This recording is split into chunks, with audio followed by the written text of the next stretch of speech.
Hello everyone, we are Team MMG and our project aims to revolutionize event management for businesses in sectors like medical, tourism, MIC and weddings, taking them from offline to online using AI and our event management tools. आज भी event planning काफ़ी manual और offline होता है। ये process time consuming और inefficient होता है, जिसमें बहुत सारी हसल्स होती हैं। हमारा सोल्यूशन एक वेबसाइट है जो इवेंट प्लानिंग को ऑटोमेटिक और सिंपल बनाता है with AI power tools, organised database और स्टेप बाय स्टेप वर्कफ्लो। आइए जानते हैं कि ये काम कैसे करता है और इसमें यूजर की जर्नी कैसे होगी। सबसे पहले मैं आपको बता दूं लॉगिन और साइन अप विंडो। यूजर अपनी प्रोफाइल बनाता है और इवेंट टाइप सिलेक्ट करता है, जैसे कि मेडिकल कॉन्फ्रेंस, वेडिंग या फिर कॉर्पोरेट मीटिंग। उसके बाद उसके अंदर इवेंट डिटेल्स इंटर करता है, जैसे कि बजट, अटेंडीज, लोकेशन, रिक्वायरमेंट्स जैसे ट्रांसपोर्ट, फूड, सिक्योरिटी का इनपुट दिया जाता है। Connect with specialist, local specialist के साथ कनेक्ट किया जाता है जो एरिया स्पेसिफिक सर्विसेज कस्टमाइज करते हैं। उसके बाद आपको एक विंडो दिखाई देती है जो कि एक ड्रैग एंड ड्रॉप इंटरफेस है। यूज़र के पास एक ड्रैग एंड ड्रॉप विंडो होती है जहां AI का सजेशंस के साथ साथ वो अपनी सारी रिक्वायरमेंट्स को ऑर्गेनाइज कर सकता है। इसके बाद ये जो मीटिंग है या ये जो मीट है इसको शेड्यूल कर दिया जाता है और उसको कंफर्म करने के लिए इवेंट का फाइनल शेड्यूल यूज़र और प्लानर के साथ शेयर होता है और नोटिफिकेशन के जरिए अपडेट भी मिलता है। AI का यूज़ बहुत जगहों पे आजकल होने लगा है, पर टूरिज्म में, ट्रैवलिंग में अभी भी AI का यूज़ ना के बराबर होता है। AI के जरिए हम इवेंट प्लानिंग को बनाते हैं पर्सनलाइज, एफिशिएंट और स्ट्रीमलाइन। एग्जाम्पल के लिए अगर एक कोई भी मेडिकल इवेंट है तो उसके लिए एम्बुलेंस, रेफ्रिजरेशन और जितनी भी क्रिटिकल ऑप्शंस हैं उसको ऑटोमेटिकली प्रायोरिटाइज करना। अब मैं आपको बताना चाहता हूँ ये जितनी भी हमारी प्लानिंग है ये आखिर टेक्नोलॉजिकल पर्सपेक्टिव से कैसे वर्क करेगी। अब हम बात करेंगे फ्रंट एंड टेक्नोलॉजीज के बारे में।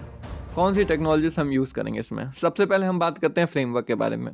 हम लोग इसमें यूज़ करेंगे React.js, जिसमें हम लोग यूज़र इंटरफेस बनाएंगे जिसमें डायनेमिक और इंटरैक्टिव कंपोनेंट्स होते हैं। इसके साथ हम वीट का यूज़ करेंगे ताकि हम फास्ट डेवलपमेंट और ऑप्टिमाइजेशन बिल्ड कर सकें। UI UX बनाने के लिए हम लोग मटेरियल UI या फिर चक्रा UI का यूज़ करेंगे जो कि हमको रिस्पॉन्सिव और कस्टमाइजेबल कंपोनेंट्स का ऑप्शन देता है। सिग्मा का यूज़ करेंगे ताकि हम लोग वायरफ्रेम को बना सकें। Drag and drop interface window बनाने के लिए हम लोग को React DND या फिर React Beautiful DND का यूज़ करना होगा ताकि हम लोग ड्रैग एंड ड्रॉप विंडो बना सकें और ये काफ़ी अच्छे से रिस्पॉन्सिव भी हो। AI इंटीग्रेशन के लिए हम लोग OpenAI API या हगिंग फेस ट्रांसफॉर्मर का यूज़ करेंगे जो कि स्मार्ट सजेशन देता है, जैसे कि यूज़र इनपुट करने पे रिकमेंडेशन सर्विस देना। स्टाइलिंग के लिए हम लोग CSS मॉड्यूल्स या फिर टेलविंड CSS का यूज़ करेंगे ताकि डिज़ाइन स्लीक, कंसिस्टेंट और रिस्पॉन्सिव लगे। बैकएंड टेक्नोलॉजी में जो फ्रेमवर्क का यूज़ करेंगे वो है Node.js एंड Express.js। उसकी API रिक्वेस्ट और सर्वर साइड हैंडलर का यूज़ करेंगे। डाटाबेस में MongoDB यूज़र डाटा और इवेंट डिटेल स्टोर करने के लिए बेस्ट है और Redis से फ्रिक्वेंटली एक्सेस्ड डाटा कैच करके परफॉर्मेंस बेटर करते हैं। ऑथेंटिकेशन के लिए JWT JSON वेब टोकन से सिक्योर ऑथेंटिकेशन प्रोवाइड करते हैं। रियल टाइम अपडेट के लिए Socket.io यूज़ करेंगे नोटिफिकेशन और अपडेट के लिए। AI मॉडल रिकमेंडेशन के लिए TensorFlow.js या PyTorch मॉडल्स यूज़ करके लोकेशन बेस्ड रिकमेंडेशन और इवेंट सजेशन प्रोवाइड किया जाता है। DevOps और होस्टिंग के लिए हम लोग सर्वर होस्टिंग के लिए AWS Lightsail या EC2 बैकएंड सर्वर का होस्ट करने के लिए यूज़ करेंगे। CDN and front end hosting के लिए Vercel या Netlify फ्रंट एंड डिप्लॉय करते हैं ताकि ग्लोबली फास्ट एक्सेस मिले। डाटाबेस होस्टिंग के लिए MongoDB Atlas एक cloud based managed database provider है, उसका यूज़ करेंगे। GitHub एक्शंस और टेस्टिंग और डिप्लॉयमेंट ऑटोमेशन होता है CI/CD पाइपलाइन के थ्रू।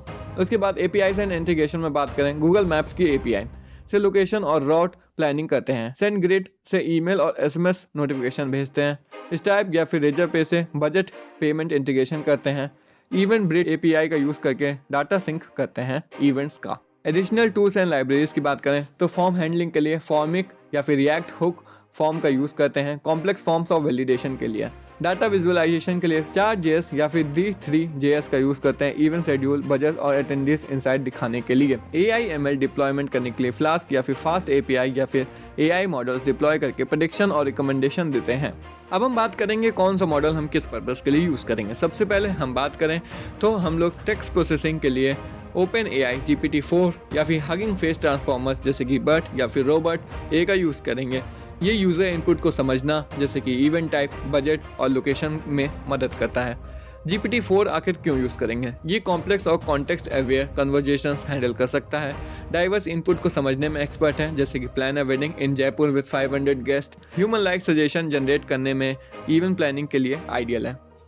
स्पेशलिटी की बात करें तो GPT model natural language understanding on generation में बेस्ट हैं, रॉबर्ट या फिर बर्ट फाइन ट्यूनिंग के साथ स्ट्रक्चर्ड डिटेल निकालने जैसे कि इवेंट टाइप बजट के लिए फास्ट और एफिशिएंट है।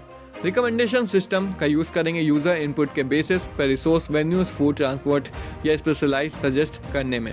आखिर क्यों हम लोग हाइब्रिड मॉडल्स का यूज़ कर रहे हैं? कोलैबोरेटिव फिल्टरिंग यूज़र के पास इंटरेक्शन को फाइंड करता है, content based filtering event Meta data type location use करता है। दोनों को हाइब्रिड अप्रोच पर्सनलाइज के लिए बेस्ट होता है। Deep learning models deep FM deep factorisation machine या फिर वाइड डीप मॉडल का यूज़ करेंगे।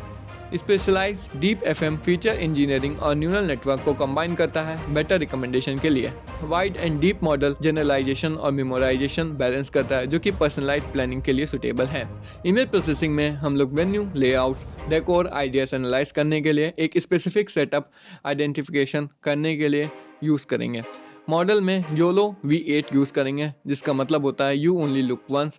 क्लिप का यूज़ करेंगे। क्यों हम लोग YOLO V8 का यूज़ करेंगे? रियल टाइम ऑब्जेक्ट डिटेक्शन के लिए, जैसे कि tables chair stage setup detect करना लाइट वेट और फास्ट है।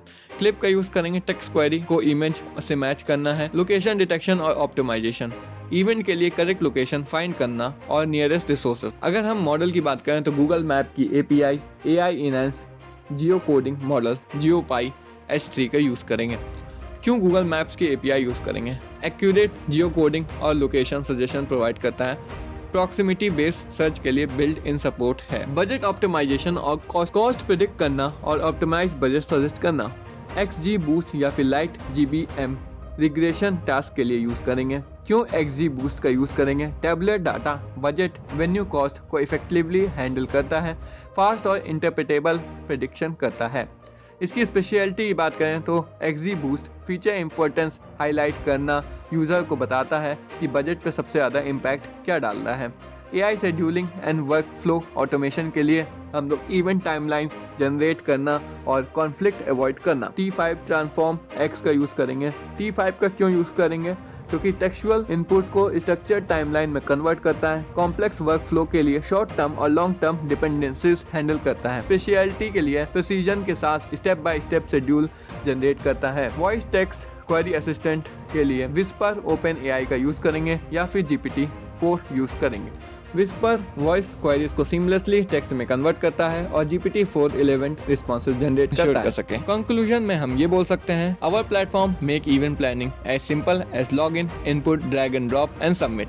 यूजर चाहे इंडिविजुअल प्लान करें या फिर टीम के साथ, ये सोल्यूशन हर रिक्वायरमेंट को एडजस्ट करता है with the power of AI, local specialist integration और साथ में सिस्टमैटिक वर्कफ्लो। हम एक super efficient and user friendly experience deliver करते हैं। Thank you.